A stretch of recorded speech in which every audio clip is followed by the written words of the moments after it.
देखिए, शाम हो गया है और शाम जब भी होता है तो मैं आपके सामने आता हूँ कोई विशेष खबर लेकर के। एक ऐसी ही विशेष खबर आ रही है कि बिहार में जिसका डर था वही हो गया। पूरे दिन, पिछले कई दिनों से लगातार एक ही बात आप सुन रहे होंगे कि सब कुछ ठीक हो गया है, नीतीश कुमार चुप हैं, भारतीय जनता पार्टी का शीर्ष नेतृत्व चुप है। लेकिन इस चुप्पी के पीछे का राज अब खुल के सामने आ गया है। भारतीय जनता पार्टी अपने एजेंडे से 1 इंच भी टस से मस होने के लिए तैयार नहीं है। तो इसका मतलब क्या होगा कि जब भारतीय जनता पार्टी अब तक झुकती आई है और झुकने से मजबूर हो गई, इनकार कर दिया, तो नीतीश कुमार के लिए झुकने का रास्ता बना या फिर टूटेगा। गठबंधन के गांठ खुलेंगे और निश्चित रूप से जब गांठ खुलेंगे तो दोनों एक दूसरे के विरोध में बोलेंगे। सरकार चल रही है लेकिन सरकार के अंग जो हैं, सरकार में शामिल लोग जो हैं, वही सरकार पर हमला भी कर रहे हैं। अब तो स्थिति इतनी गड़बड़ा गई है कि अचानक से बिहार में कब क्या हो जाए कहना बड़ा मुश्किल हो गया है। तेजस्वी यादव के राज्याभिषेक की तैयारी चल रही है, प्लानिंग बन रहा है, बहुत सारी घटनाएं घट रही हैं, बहुत लोग सपोर्ट करना शुरू कर दिए हैं। जो कल तक विरोध कर रहे थे आज सपोर्ट में खड़े हैं। मिलने जुलने का कार्यक्रम जारी हो गया है, पटना से लेकर दिल्ली तक सरगर्मी बढ़ गई है। इसके पीछे क्या है? तो इसके पीछे सीधी सी बात है कि भारतीय जनता पार्टी ने नीतीश कुमार के शासन, सुशासन, न्याय के साथ विकास और करप्शन को लेकर के उन पर उंगली उठाना शुरू कर दिया है। भारतीय जनता पार्टी नीतीश कुमार के पुलिस से खुश नहीं है।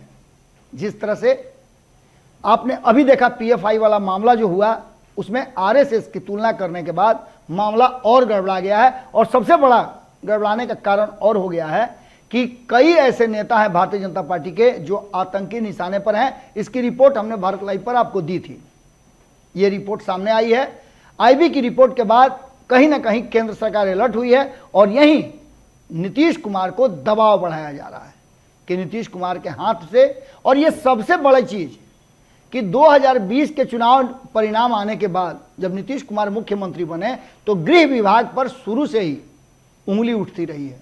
केंद्र में गृह विभाग किसके पास है आप बेहतर जानते हैं, अमित शाह के पास है। दूसरा गृह विभाग का मंत्री कौन है तो नित्यानंद राय हैं। और नित्यानंद राय की चर्चा पिछले 48 घंटे से चल रही है। नित्यानंद राय को मुख्यमंत्री का कैंडिडेट भी बता दिया गया और मुख्यमंत्री का प्रबल दावेदार भी बता दिया गया। अब ऐसे में जनता दल यूनाइटेड चुप बैठेगी। जब प्रधानमंत्री नरेंद्र मोदी के समकक्ष नीतीश कुमार को खड़ा किया जाता है तो नित्यानंद राय और अन्य लोगों का नाम कहां से आया? जब 2025 तक नीतीश कुमार ही मुख्यमंत्री रहेंगे तो फिर नाम कहां से आया? अब इस मामले पर से पर्दा उठ गया है।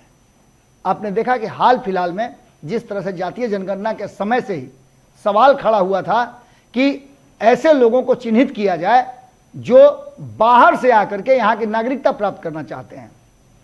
आपने देखा होगा कि सनी शर्मा ने जब भारतीय जनता पार्टी के कई नेताओं से इस बात पर पूछा तो उनका सीधे कहना था कि हम किसी भी हाल में बाहरी लोगों को यहां पैर पसारने नहीं देंगे।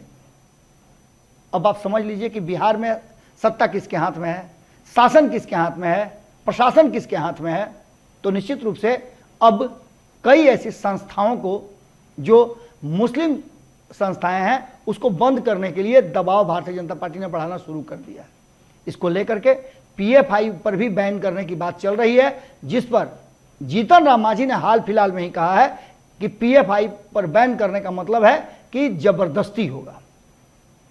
वहीं इस बात को लेकर के जनता दल यूनाइटेड की तरफ से भी बयान आया है। श्रवण कुमार जो कि नीतीश कुमार के करीबी हैं और बड़े पुराने नेता हैं, उन्होंने स्पष्ट तरीके से कहा है कि जो लोग भी इस तरह की बातें कर रहे हैं या जांच के पहले ही निर्णय दे रहे हैं, ऐसे लोगों को जुबान बंद रखनी चाहिए। भारतीय जनता पार्टी पूरी एग्रेसिव है और उसका कहना है कि पीएफआई पूरी तरह से प्रधानमंत्री के कार्यक्रम में विघ्न पैदा करने के लिए यह सारी साजिश कर रहा था।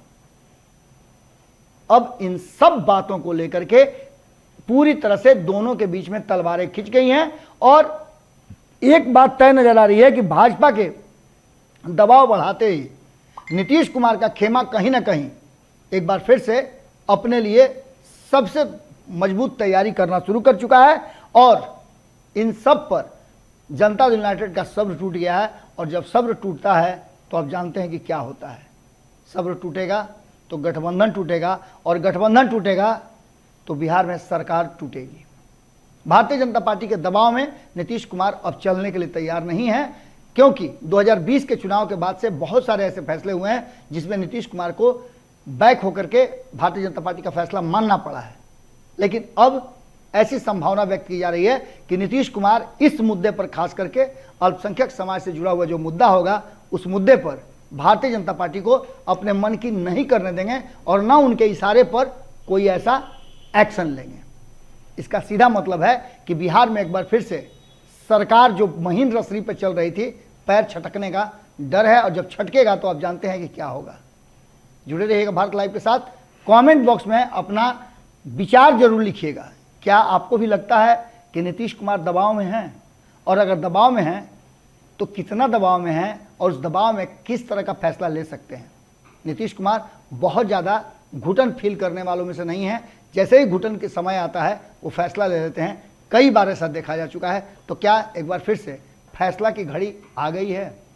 तेजस्वी यादव के हाथ में एक बार फिर से कमान आएगा, क्योंकि राष्ट्रीय जनता दल की तरफ से भी अब तेजस्वी यादव को मुख्यमंत्री बनाने की पूरी तैयारी है। लगातार अब पिछली खबर में देख लीजिए क्या कुछ हुआ है और किस तरह से राष्ट्रीय जनता दल के लोग तेजस्वी यादव को अपना मुख्यमंत्री बना चुके हैं। कई लोगों ने तो यह भी कह दिया है कि तेजस्वी यादव बिहार की जनता के मुख्यमंत्री हैं।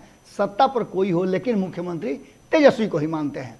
बहुत बहुत धन्यवाद। आप अगर ये वीडियो पसंद आई और वह बिहार के राजनीति और बिहारियत से सरोकार रखेनी तो सब्सक्राइब बटन दबा के चैनल के सब्सक्राइब कर ली। ओजे एगो घंटी बा, ओकरा बटन दबा देला से कुल सटीक और मारक खबर रुआ मुफ्त में मिल जाई। अगर रुआ पत्रकारिता के हमनी के नया प्रयोग में सहयोग कर चाहतानी तो ज्वाइन बटन दबा दी।